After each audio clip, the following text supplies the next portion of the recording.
In today's video, we will talk about a few RRSP tricks that you may have overlooked. So stay tuned.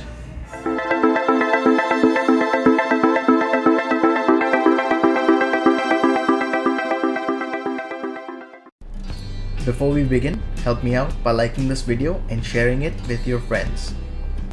According to Stats Canada, in 2018, there were 6 million contributors to the RRSP.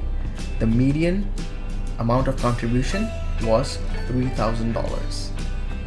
If you're one of those 6 million people who contributed to their RRSP in 2018, then you may learn a few tricks in this video. The first one is an RRSP loan. One of the best times to invest in your RRSP is when there has been a massive market correction.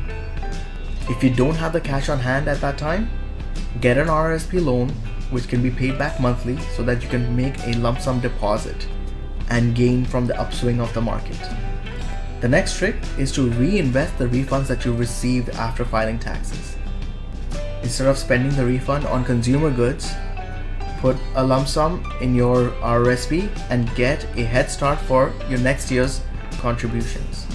If you have a child or a grandchild, you can also use the refunds to deposit into their RESP and also take advantage of the 20% government grant. Lastly, you can use the refunds to pay down any high interest loans or debts that you may have. The next trick is to make monthly deposits into your RRSP.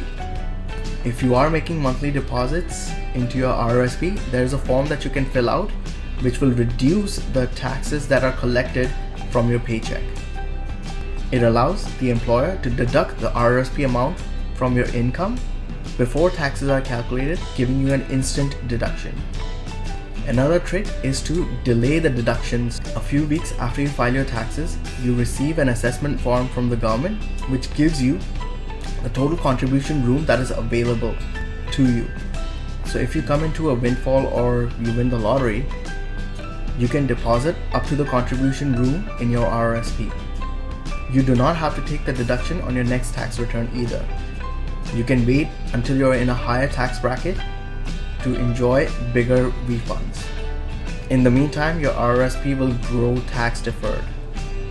One important trick is to name a beneficiary in your RRSP.